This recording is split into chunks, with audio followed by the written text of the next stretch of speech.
bienvenue dans cette vidéo d'instruction pour trouver la posture qui nous corresponde le mieux lorsque l'on médite, lorsque l'on respire ou même lorsque l'on commence un cours de yoga dans une posture assise et où l'on reste parfois de nombreuses minutes. Tout d'abord, je tiens à vous informer qu'il n'y a pas de bonne posture, la posture parfaite pour méditer, la posture parfaite pour faire son pranayama, pour débuter un cours de yoga. Vous pouvez être assis les jambes croisées ou d'une autre façon, la posture du lotus n'étant pas la posture au-dessus des autres. Ce qui est important, c'est que vous trouviez quelque chose qui vous soit confortable et quelque chose que vous pouvez conserver avec stabilité. D'abord, un petit point d'anatomie pour comprendre ce qui se passe dans votre corps lorsque vous vous installez sur votre tapis, assis avec les jambes croisées. Pour vous asseoir les jambes croisées sur le sol, vous placez votre hanche d'abord en flexion, donc c'est cette capacité à ramener le fémur en direction du buste. Puis en abduction, donc lorsque la jambe s'écarte de la ligne médiane de votre corps, mais également en rotation externe, donc la tête de fémur tourne vers l'extérieur de votre corps, rotation externe, plus le genou en flexion pour pouvoir produire cette posture assise, les jambes croisées. Lorsque vous fléchissez la jambe et lorsque vous avez de la rotation externe, cela va mettre en tension tous les tissus de la chaîne postérieure de votre corps, principalement, oui Didier Michel couine un petit peu, principalement à l'arrière de la fesse et également dans l'arrière de vos jambes, donc ce que l'on appelle les ischio-jambiers.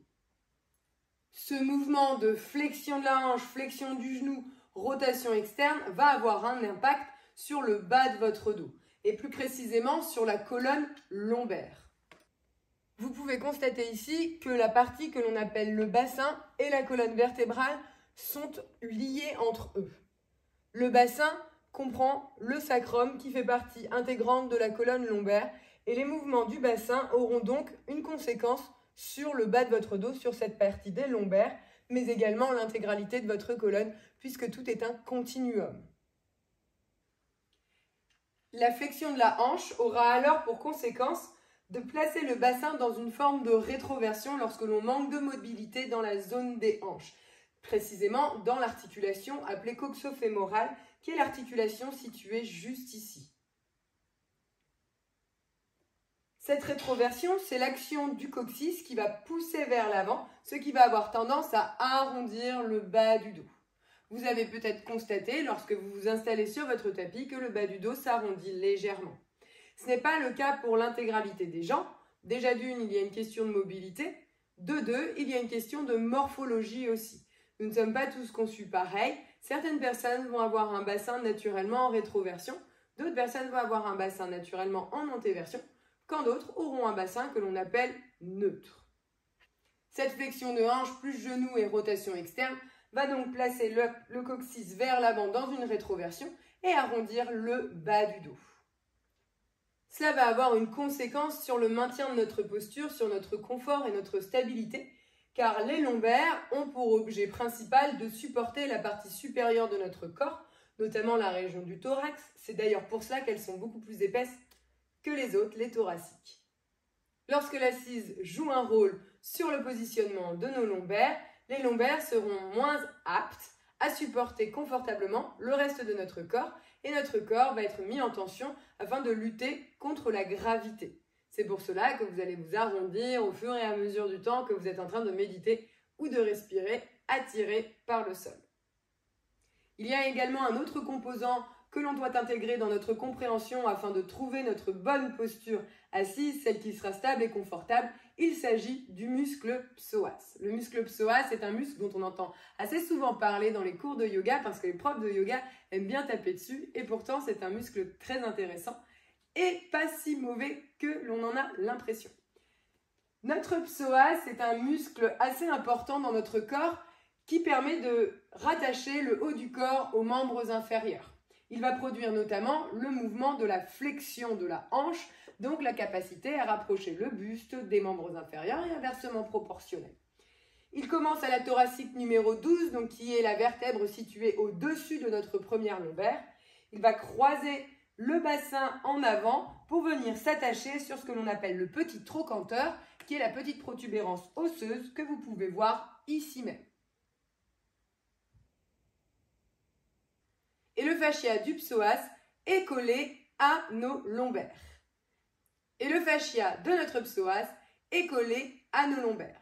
Et lorsque le psoas se contracte, il se raccourcit donc et il tire nos lombaires vers l'avant. Cela va avoir une conséquence lorsque vous êtes assis avec les genoux remontés en direction de la poitrine. Donc maintenant qu'on a les notions anatomiques de la posture assise avec les jambes croisées, regardons ce qui se passe de plus près. Lorsque je m'assois, j'ai donc la hanche en flexion, en rotation externe et en abduction, et les genoux sont également fléchis. Je peux m'asseoir comme ceci ou comme ceci, ce sera exactement la même action avec un degré d'amplitude différent. Dans cette posture, si je n'ai pas la mobilité nécessaire dans mes hanches, le bas du dos va donc s'arrondir et les genoux remonter. Lorsque je suis installée ici, mon psoas continue de chercher à tirer les lombaires vers l'avant et pourtant le bas du dos s'arrondit vers l'arrière. Donc mes abdominaux vont s'engager pour chercher à maintenir la posture, ce qui n'est absolument pas confortable ni relaxant.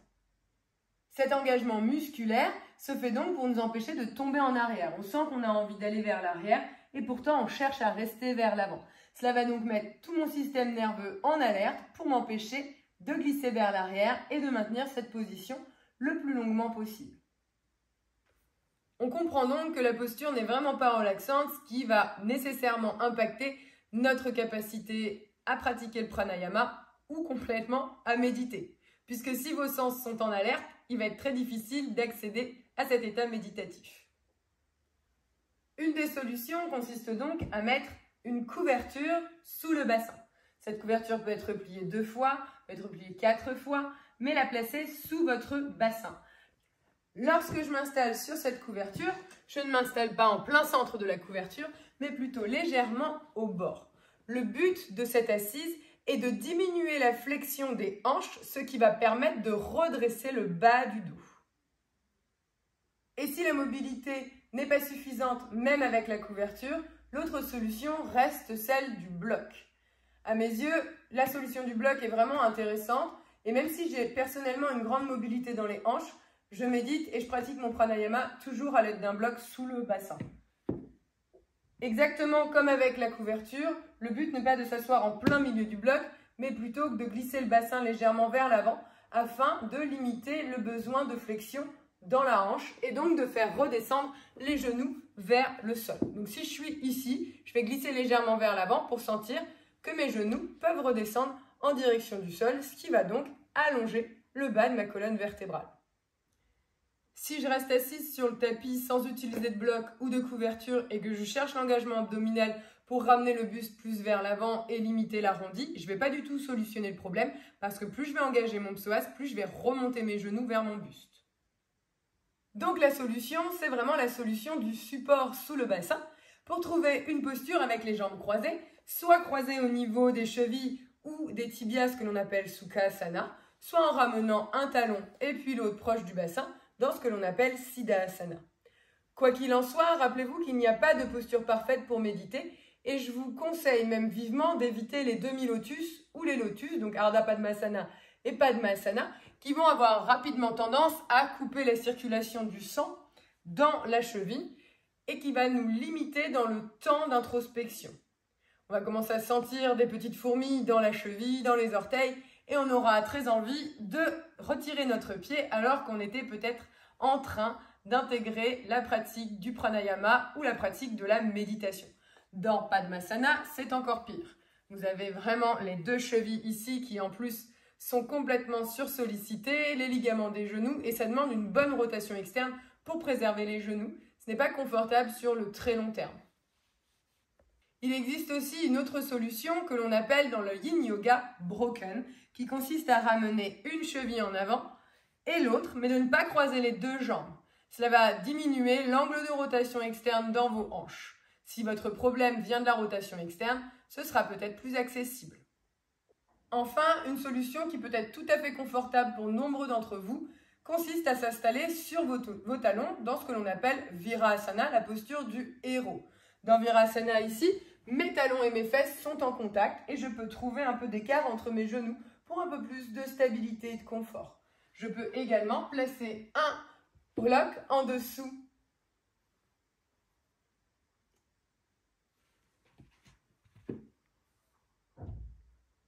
Je peux également placer un bloc en dessous de mon bassin et reposer le bassin dessus le bloc. Si j'ai mal dans les genoux, je peux également placer une couverture pour limiter la flexion du genou entre mes cuisses et mes mollets, plus le bloc en dessous. Et si c'est le dessus des pieds qui me fait mal, je peux également placer une couverture sous le dessus, le coup de pied, et placer un bloc de nouveau sous mon bassin. Enfin, dernière chose, il est tout à fait possible et acceptable de pratiquer assis sur une chaise. Donc n'hésitez pas à trouver l'option qui vous correspond au mieux et qui ne viendra pas perturber votre pratique de la respiration, du pranayama et peut-être même de votre méditation.